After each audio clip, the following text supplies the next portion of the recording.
егіздің сыңары болып келдім. Бірақ өзімде, бала жүрегімде, неге былай жоқ болады, Құдай? Өзіме өзім қол жұмсағымдай келді, өмірдің мәні жойылып. Содан кейін екінші рана күлмейді, бірақ ішім басып алады, бұрылып алады, далаға барып күледі. Қарасам манағы «Жизнь святой Иси» деген мақалаға тап болдым. Ал біздерде сүйіспеншілікпен, махаббатпен, Исаның махаббатымен осы адамдардың көзін рухани ашсаң, міне жер бетінде Құдай патшалығы орнайды, Исаның патшалығы. Сонда шындап келгенде шындық партияда, дінде емес, Исада екен. Тек оны әр адам өзі жеке шешім жасау керек екен.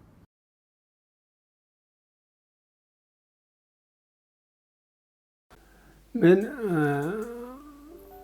Атыраудың тұрғынымын. Туған жерім Мақат. 1948 жылы көкектің 12-сінде дүниеге келдім. Егіздің сыңары болып келдім. Сыңарымның атын Тәуекел деп қойды, мен Тәубе деп қойған екен. Бірақ құжатта Совет үкіметінің адамның есімдері бұрмаланды ғой, орыс тіліне ыңғайлы қылып. Мен Таубек болып кеттім. Әжелеріміздің әңгімелері бойынша, ана әжеміз барайын деп құжат толтыратын жерге барғанда, ұмытып қалыпты мен атым, тұрып. Қыздар сосын, асықтар ғой, қашан тұрамыз, аты кім деп. Ананікін айтып отырдым сыңарымды, Тәуекел деп. Менікін Таубек деп айтып жүрген, сол Таубек болып кетіп қалды. Қазақта сөз бар, Тәуекел, Тәубе деген екеуі бірде-бір ұйқас, құт береке деген сөз сияқты үйлесімді қазақтың өзінің ұғымына.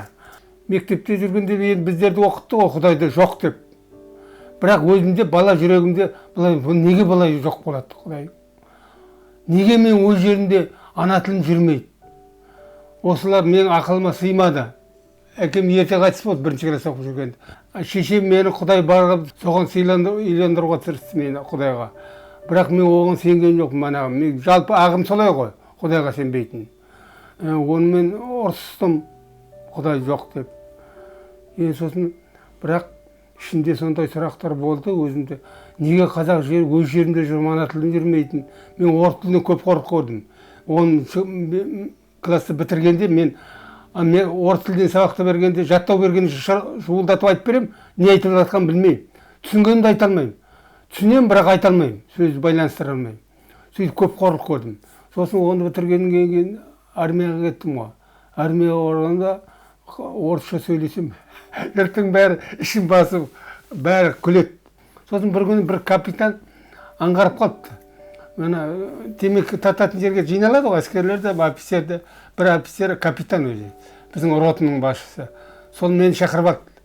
Сен осылай шатып-пытып сөйлей бер, онсыз үйрене алмайсың деді. Сосын аналарға айтты, неге сендер күлесіңдер? Сен ғой бұның тілін білмейсің ғой. Ол сен неңді айтып тұр. Содан кейін екінші рана күлмейді, бірақ ішім басып алады, бұрылып алады, далаға барып күледі. Содан кейін менде еркіндік пайда болды, сөйлейтін болдым. Паша батып айта беретін болдым. Армиядан келгеннен кейін орысша түсінетін болдым. Сосын газет нелер оқия осылай бастадым. Дегенмен орысша әрі нашар еді менде. Соны бір күн жұмысқа орналасым ғой. Жұмыста о мендегі ненің университеттен оқытатын түрі бар еді, сырттай оқытатын. Соны басшыға әділға беріп қойдым, ал жолдама болса маған оқуға барам, техникум болсын, институт болсын деп. Сосын олар айтады, жақсы, мен үйде әкем жоқ, жалғыз шешемнен басқа, ол зейнетақы алады, басқа ештеңе жоқ. Сосын бір күні әділгәдір айтады, сен техникумға жолыма келіп тұр, институтқа жоқ, басқа адамның реті жоқ, сен барсыншы деп. Улану деген орыстың жеріне балады екен. Соған неткені айтып, бір күні мен өттім деп ойлаған жоқ, келіп жұмысын істеп жүрдім. Бір күні қазы келіп тұр, ал мынандай неде айда неге барасың? Улану деген бар, соны оқу басталады деп. Сосын соған түсіп кеттім. Барғанда сосын бір жағына орыс тілін жетілдірейін деп жүрдім. Сол 2 жыл оқып бітіріп келдім ғой. Бірақ мен көкейімде бір сұрақ болды.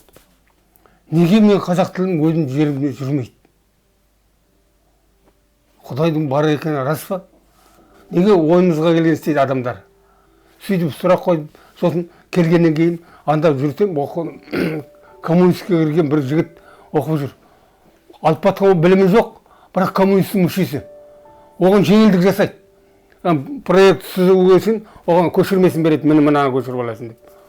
Қарапайым адам неге оқу бітіріп жатқан жастарды неге көтермейді? Осыны келді. Ол өзінше түсіндірген кезде келді. Анау мынау деп. Мен айттым, о маған келмейді дедім. Сосын мұнда осы Атыраудағы онда пединститут болды. Тарих факультетіне оқуға түстім. Оны 5-пен бітірдім. 85 жылы. Онда оқулықтардың көбі орысша. Нағыз керек оқушылардың бәрі орысша оқуым керек. Сосын бітіріп, 5-ден бітірген кейін мектепке бардым. Мектепте соқ мына тарихқа сенбедім. Бұрын қолдан жасаған тарих деп. Географияға ауысып кеттім. Дейін мектеп директоры айтады, сен не? Ақша керек емес пе? Маған ақша адал керек. Жастарды отанын сүйетін тарих оқытуым керек. А мынау құлдыққа тәрбиелейтін тарих. Мынау қызық дейді мен біртүрлі деп сөйтеді. Сөйтіп сол географиядан сабақ беріп жүргенде бір күнде 86-та жастар көтерілді ғой. Әділдік талап етті. Бұларда қару болған жоқ, тек әділдік талап етті. Сонда бұларға жала жауып нақақтан қан төкті. Наркоман, алғаштар, бұзықтар деп. Онымен қоймай өз жерінде ана тіліне жармайтын қазақ халқына жала жаптырды. Ұлтшылдар деп.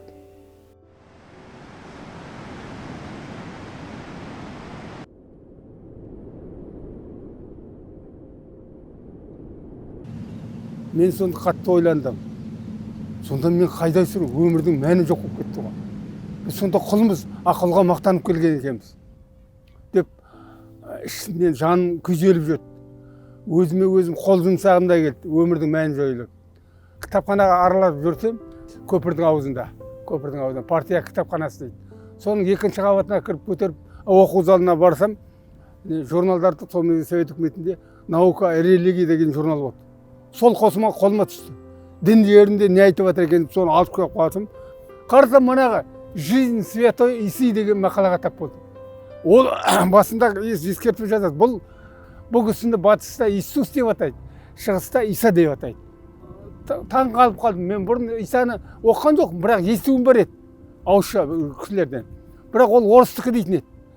Және оны Иисус теріс жолға салатын деп түсінді. А бұл екеуі бір адам болып шықты. Иисустың бір адам грекше, қазақша ол Иса екен. Сол оқып келіп кеттім ғой. Оқып келіп кеттім, жанымды баурап алып кеттім. Мынандай адам қалай көзі қиып құрбан қылды. Осы мынау мақала бітіп қалды. Жалғасы 8-ші нөмірде дейді. 8-ші нөмір тігіндегі ғой. 8-ші нөмірден 10-ды оқып алдым. Сонда маған қатты ұнады. Сосын кітапханашыға барып айттым. Қызым, мынаны ешкім оқымайды ғой. Сен осыны маған бершейші. Дедім, аға, бұны кітапхананың ішінде өзіндік тәртібі бар. Мына 4 жыл мынау сақталады. Содан кейін келсең алуға болады. Содан 4 жыл күтіп жүр. Мынау 89 жыл ғой, 1989. 4 жылдан кейін келдім ғой, 93 жыл ғой. Сонда келсем ана кітапхана көшіп кетті, мына екінші бетінен жайықтың. Барсам қыздарым мені өткенде өйде бойынша 4 жылдан кейін келіп тұрған. Аға, бұл ана жөртеледе жатыр, шаң-шаң болып. Өзің алам десең, өзің бұл... Мен айттым, өзің ұлықсат берсең болдым, мен өзін табамын, іздеудің ерінбеймін дедім. Соны ұлықсат берді. Іздеп келіп кетсең, 7-ші нөмірі бар, 8-ші нөмірі жоқ екен. Тауып алдым, сосын сол көшеде, Сәтбаев көшесінде тағы бұны Авангард сияқты 5 қабат тағы кітапхана бар. Соған барып, соған сұрадым. Олар да рұқсат берді, қарасам, 8-ші нөмірді содан таптым. Екеуін алып, үйге келіп, аударып, қазақша өзіме қосып қойдым. Сол бірінші Исамен танысқан уақытым болды. Содан Қытайдың маған өзі таңдап алатын рас сияқты маған, соған қарағанда.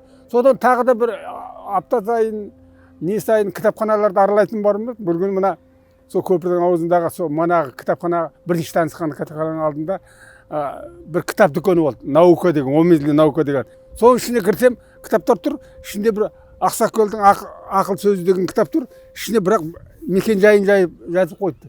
Біз мынандай неде тұрып жатырмыз. Жұма мен екінші күні қарадым. Мынандай сағатта келуге болады деп. Ой, мен жұма күні неге күтіп жүрмін мен? Қазір неге бармын? Мекен жайы бар міне. Мына ақсақалдың, мен ақсақал деп бар екен деп жүрмін. Ақсақалмен кездесіп, сонымен шерін тарқатып бір әңгімелесейін деп, мына барсам жас жігіттер екен, Жамбылдан келіп жатқан, осы Құрманғазылар екен. сөйтіп жастармен таныстым. Біздер осында Исаны насихаттауға келген жастармыз деп. Сөйтіп Исамен бірінші сол танысқаным. Ең бірінші танысқан. Сол мен немде өмірімді көзқарасым төңкеріс жасады. Өліп керек жоқ екен. Мына Иса ұқсап өмірді тең, өмірді нағыз арақатын көреді екен. Бұл туралы мен қатты ой төңкерісін жасадым ойымда, басымда. Сосын жүрген жерімде айтсам, бәрі маған күледі. Сен қайда жүрсің? Мен айтам, сендерді неге ойландырмайды? Сондықтан дұрыс жол мына Исаның жолы. Исаның жолына түсінуіміз керек. Шын жол, шындық Исада. Мына дін деп бұлар теріс айналдырып жүр. Деп. Сөйтіп жүрмін, мені қазықты көп туыстарым менімен қатынас жасамай қалды. Мына теріс жолға түсіп кеткен шоқынды деп. Сендер неге ойланбайсыңдар? Ой төңкерісін жасау керек, революция емес. Төңкеріс ол революция деген латын сөзі ғой. Төңкеріс деген ол күшпен төңкеріс. Мына коммунистердікінде күшпен төңкеріс. Билікті тартып алды патша үкіметтен. Ал біздерде сүйіспеншілікпен, махаббатпен, Исаның махаббатымен осы адамдардың көзін рухани ашсаң, міне жер бетінде Құдай патшалығы орнайды, Исаның патшалығы. Сондықтан мен мына қауымға келіп жүргенмен, мен өзімді шындық жолында, Исаның жолында деймін. Дін деп есептемеймін. Оның ақта дәлелдейтін мен ізіғабар бойынша көзқарасым бар менің, өзім көзқарасым. Мысалы, ана Жохан 14:1 ал дейді. Көңілдерің толқымасын дейді. Құдайға әрі маған сеніңдер дейді. Сол 14:6 ал дейді Иса. Шындық, шын өмір жолы менмін. Менсіз ешкім Құдай әкеге бара алмайды дейді. 14:9 ал дейді. Толмаған ал дейді. Кім мені көрсе, сол әкемді көрген дейді. Жохан 10:10 ал дейді. Ұрлап сойып жойға келеді. Мен адамдарды шын өмір, шындық шын өмір, рухани байлық, ағыл тегіл, мол болсын деп келдім дейді. Көрдің бе? Матай 5:17. Сендер ойламаңдар, мен Таурат заңын, пайғамбарлардың жазбаларын жоюға келді деп ойламаңдар. Мен оны 300-інде өз мәнінде орындауға келдім дейді. Сонда бұл өзінің құрбандығымен бұрынғы дінді жойды, мал шалатын. Енді жаңа шындыққа ашты. Сондықтан бәр қазақтың оятуымыз керек. Бұл ең бірінші мақсатым өсиетін орындап Исаның бауырлардың көзін ашу керек. Сонда шындап келгенде шындық партияда дінде емес, Исада екен. Тек оны әр адам өзі екі шешім жасау керек екен. Сонда бізді Құдай жарылқайды, халқымызға мана тыныштық келеді, Құдай патшалығы орнайды. Иса ілімі сондай қарапайым ойланатын адамға жол ашады. Ал мына шаңырақ та берік болады. Құдайдың батасымен қосылған шаңырақта ата-ананың тәрбиесі не деп ойлайсың? Меніңше бірінші екі баланы Құдайды сүюге тәрбиелеуге, Құдайға махаббатына. Екінші еңбек сүйгіш ұстазы. Осы екеуін меңгерген бала ешқандай қиындыққа мойымайды, жеңіп шығады қалайда. Сондықтан жиі оқу керек. Білімнің анасы қайталау дейді ғой. Ана әсіресе кімнің Паулдың хаттарын жиі оқу керек. Сонда саған ашылады. Енді әкесі еңбек білімнің. Ерінбеу керек. Күнде оқысын ба, түнде оқысын ба, өзің қолайлы жағдайдың бәрінде оқу керек. Үшінші, Исаның өнеге үлгісі біздің алдымыз тәжіміз. Сен біздің қазымыз мына ізіғабар. Сосын Исаның өнеге үлгісі. Осыны алдымызда ұстап отырсақ, ешқашанда қатеге ұрынбаймыз. Мен ойымды бөлісетін ортам бар. Бұрын ешкімге бөлсем маған күледі. Сен ден дұрысыңыз етпе деп. Орттығын шоқынатындыға жабын етіп кеттім дейді. Ал ол менде сондай үлкен төңкеріс жасау. Ой төңкерісін жасау керек. Исаға келдің бе? Ой төңкердің. Басынан таза болу керек ойың. Сонда жер бетінде Құдай патшалығы орнайтынына мен сенемін.